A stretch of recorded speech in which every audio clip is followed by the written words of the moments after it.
Salve, salve galera! Ousados e ousadas! Aqui é o professor Mendes para mais uma aula da disciplina de Sociologia e nessa aula vamos trocar uma ideia sobre Sociologia brasileira, bonitos e bonitas. Vocês aí têm total entendimento de que a Sociologia, enquanto disciplina acadêmica, ela surge ainda no século XIX, na Europa. Nós falamos sobre isso em uma outra oportunidade. Tentei demonstrar que o pensamento dos clássicos foi essencial para o processo de consolidação da sociologia. Perfeito. Agora a gente precisa entender um pouquinho sobre a dinâmica da sociologia no Brasil. E aí, para facilitar o entendimento de vocês, o que eu vou fazer? Eu vou organizar a sociologia brasileira em dois momentos distintos, que eu acho que pode ser bastante útil. Então vamos lá, vem comigo, bora colocar aqui um primeiro tópico, né? Dois momentos distintos da sociologia brasileira. E quais são esses dois momentos distintos, bonitos e bonitas? Primeiro, a gente fala da sociologia pré-científica.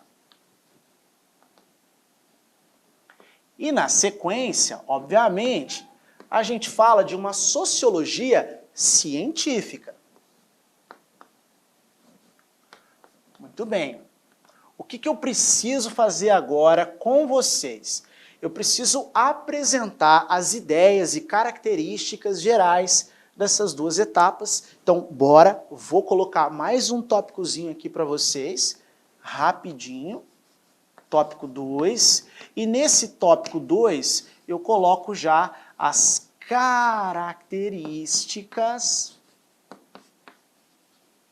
da sociologia pré-científica. Horas, o que você precisa saber sobre essa primeira etapa, primeiríssima etapa? Bom, o contexto histórico, né? Quando a gente fala em sociologia pré-científica, a gente está falando de um contexto ali de transição do século XIX para o século XX. Então eu já puxo uma flechinha e já mando transição. Transição do 19 para o século XX. Um outro aspecto que eu acho muito interessante para vocês guardarem é que essa etapa, ela também é vista como uma etapa não acadêmica. E é justamente por isso que é pré-científica. Então eu vou colocar aqui, não acadêmica. Por que eu digo isso, não acadêmica? Porque ainda a sociologia não havia sido institucionalizada no Brasil.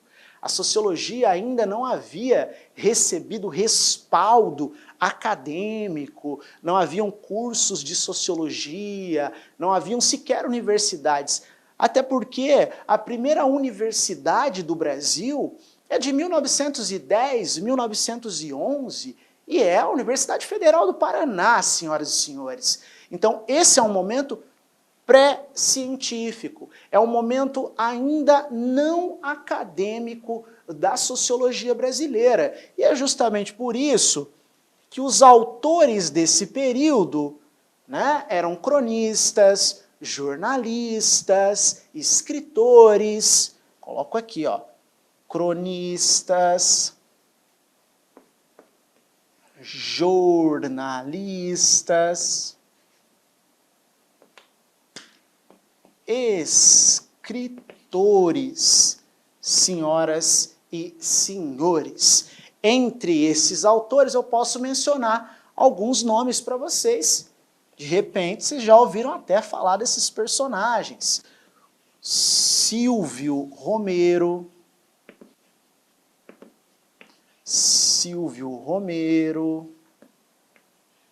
Nina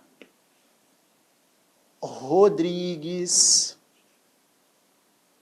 tá? São alguns nomes vinculados a esse contexto. E um detalhe, uma informação que eu acho muito útil. Nesse contexto histórico, havia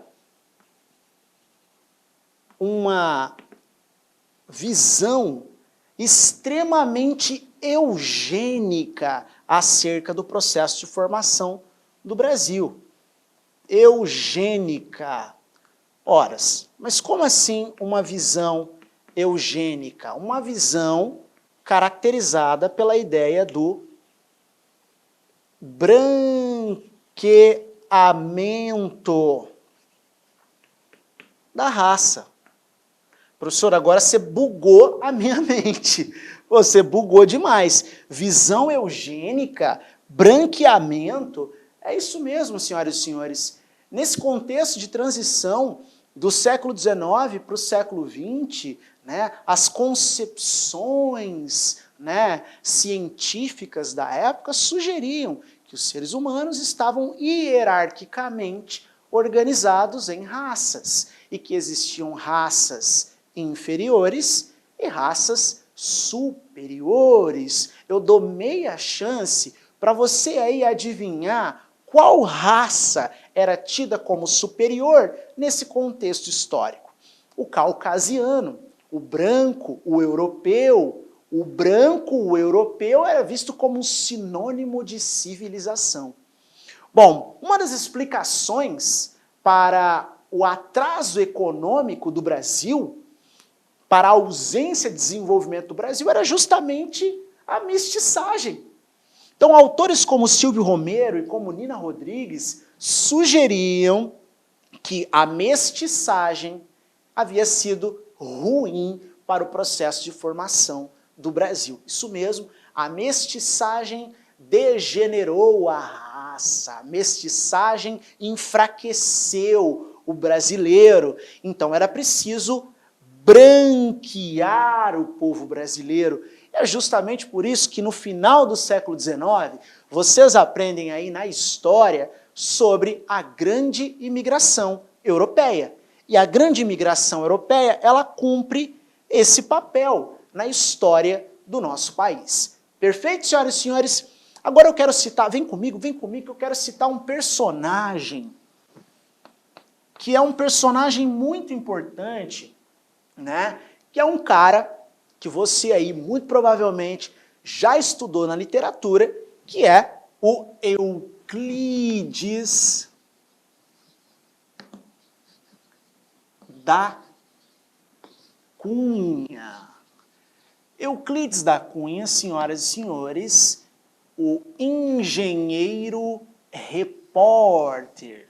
Ora, engenheiro repórter? É, isso mesmo. Euclides da Cunha foi conhecido como engenheiro repórter, ele estudou engenharia em uma escola militar, se especializou na construção de pontes e o Euclides da Cunha costumava ir para o interior para construir pontes e relatava, obviamente, tudo aquilo que ele via no interior. E muitas vezes ele trabalhava, né, para jornais da capital, escrevendo notícias sobre o interior. Então, por isso, o engenheiro repórter.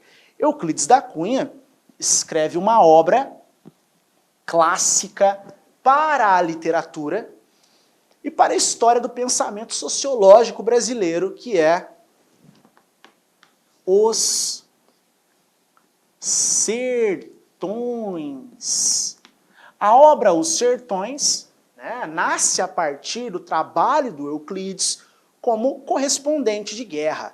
Euclides foi a serviço do jornal O Estado de São Paulo fazer a cobertura dos momentos finais da Guerra de Canudos. E a partir dos relatos, né, da Guerra de Canudos, Euclides escreve a obra Os Sertões, que é muito mais do que um simples relato, é uma denúncia sobre o massacre que ocorreu em Canudos, é uma denúncia sobre a forma como o Estado brasileiro tratou aquele movimento social, repleto por camponeses, fanáticos religiosos e que queriam apenas um lugar para poder plantar, para poder sobreviver. O Euclides narra, ele faz uma denúncia sobre esse massacre, sobre a chacina que ocorreu, né, em Canudos. E além disso, o Euclides da Cunha é o primeiro autor de peso a destacar a força do caboclo, do sertanejo, do nordestino. Euclides da Cunha sugere que o nordestino é uma raça autóctone. É uma raça autóctone por quê? Porque consegue sobreviver em um ambiente extremamente hostil. Então o Euclides da Cunha, ele exalta o caboclo, ele exalta a força do sertanejo. Então é muito importante, né, pensar na obra Os Sertões como um trabalho de análise acerca da realidade social brasileira. Então eu coloco aqui, puxo uma flechinha para vocês.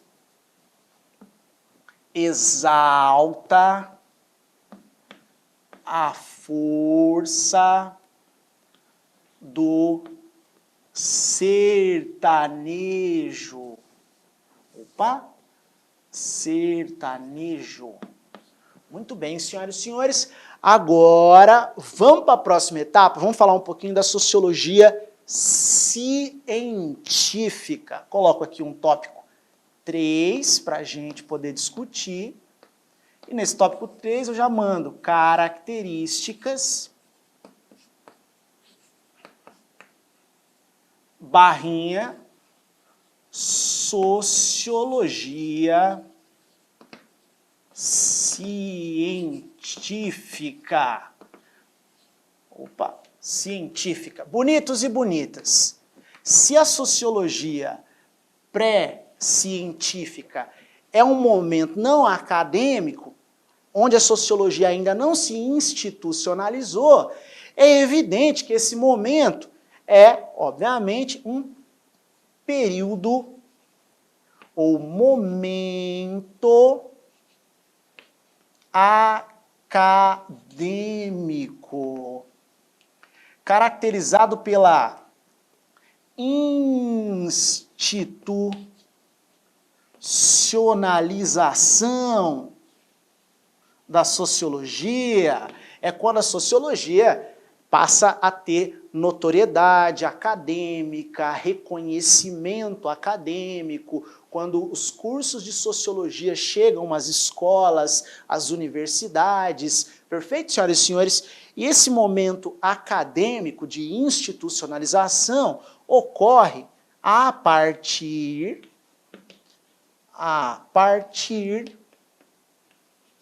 da década de 1930. E justamente a década de 30 vai nos ofertar alguns dos pensadores mais relevantes da sociologia brasileira.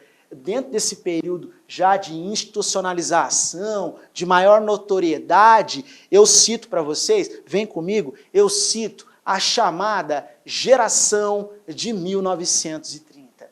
Então vamos lá, bora, vamos com tudo. Geração de 1930. Essa geração de 1930, alguns nomes muito emblemáticos, como por exemplo, Gilberto Freire, Sérgio Buarque de Holanda. E, por último, Caio Prado Júnior. Então, essa é a chamada geração de 1930, clássica da sociologia brasileira, e que está vinculada ao pensamento modernista. Os pensadores da geração de 1930, evidentemente, estão vinculados ao pensamento modernista. E aí vai uma ideia geral para vocês, que pode ser bastante útil. Uma das características do modernismo era justamente redescobrir o Brasil,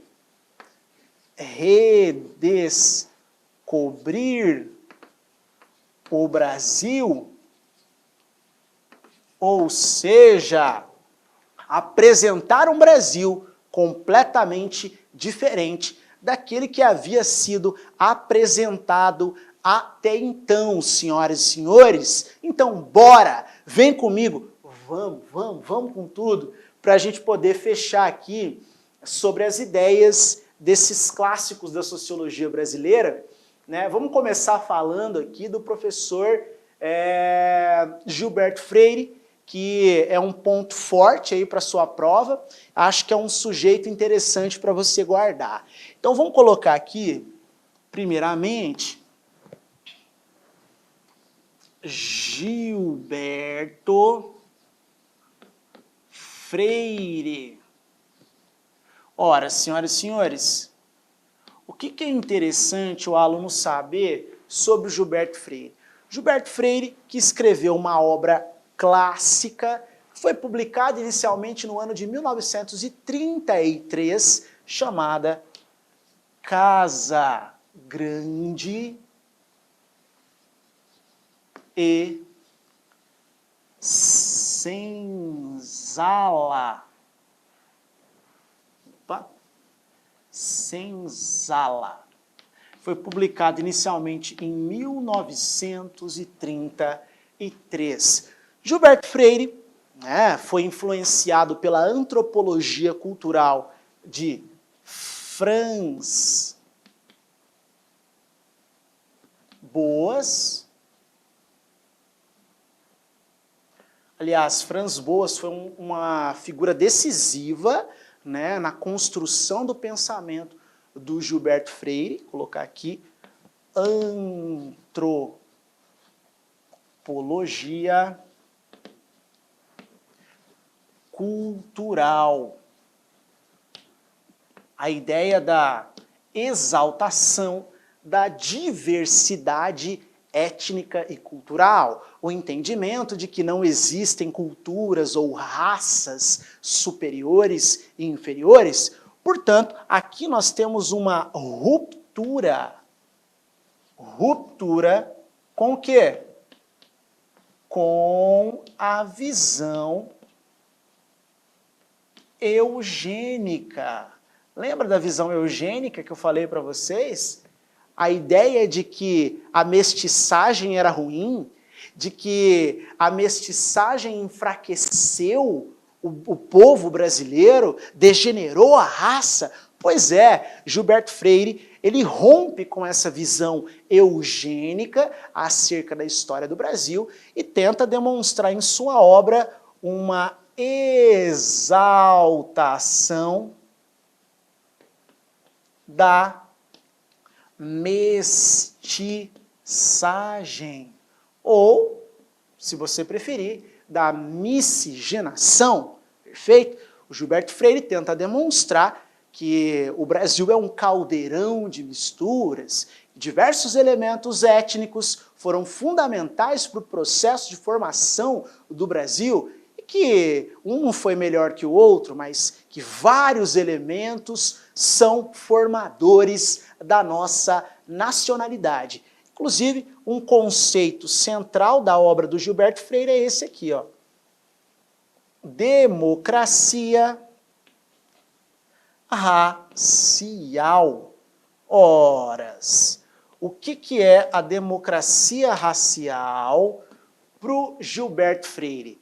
Democracia racial para o Gilberto Freire é o seguinte: Freire demonstra que mesmo diante da escravidão, ou aliás, que a escravidão não foi capaz de impedir os contatos harmônicos entre negros e brancos, que negros e brancos ao longo da história do Brasil conviveram harmonicamente e que as relações entre a Casa Grande e a senzala foram relações de muita intimidade. As amas de leite, as negras da senzala, amamentavam os filhos do senhor do engenho.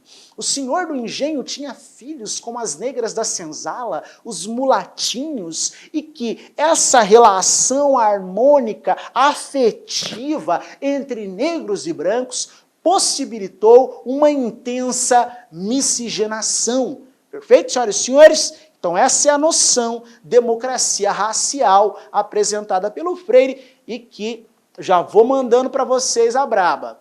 Vai ser extremamente criticada, questionada por vários autores da sociologia. Já eu chego lá.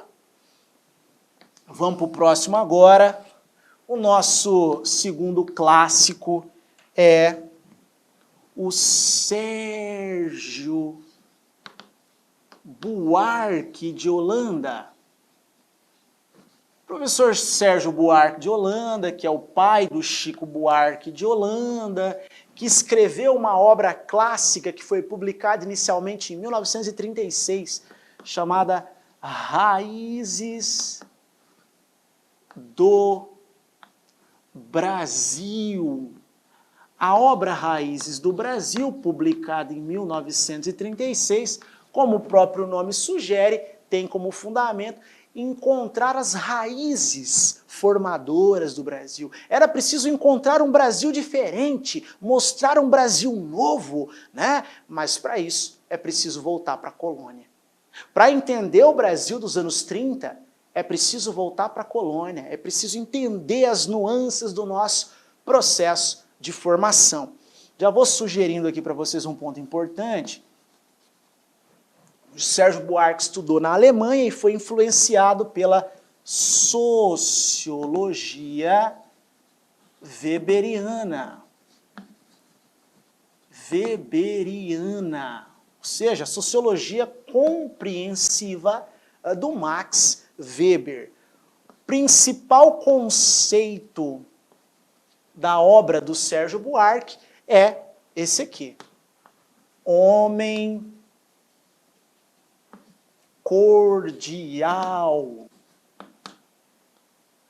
Bom, se ele foi influenciado pela sociologia weberiana, percebam que ele está estabelecendo um tipo ideal, ou seja, qual é o perfil, o padrão de comportamento do brasileiro, quais são as características básicas do brasileiro. E o homem cordial, cuidado, porque muitas vezes o aluno pode pensar, homem cordial, o brasileiro é simpático, o brasileiro é generoso, o brasileiro é engraçado, o brasileiro é maneiro. Calma, muito cuidado. A palavra cordial significa coração, tá? Deriva do latim. Coração, ou seja, afetividade. Então, para o Sérgio Buarque de Holanda, o brasileiro é o homem cordial, porque age pela emoção, porque age com o coração, porque age a partir da afetividade. E o homem cordial, nem sempre ele é generoso, nem sempre ele é legal, muitas vezes ele pode ser canalha, muitas vezes ele pode passar por cima do outro para simplesmente chegar ao seu objetivo. Então, dizer que o cordial é o legal, é o generoso, é bacana, não é bem assim. Tomem cuidado. O homem cordial, ele não sabe separar o público do privado. Do público e do privado. O homem cordial, ele sempre vai colocar os seus interesses particulares, pessoais, na frente dos interesses públicos. É por isso que os nossos representantes, os nossos políticos, muitas vezes, eles agem dessa maneira. Eles colocam sempre o interesse privado na frente dos interesses da nação.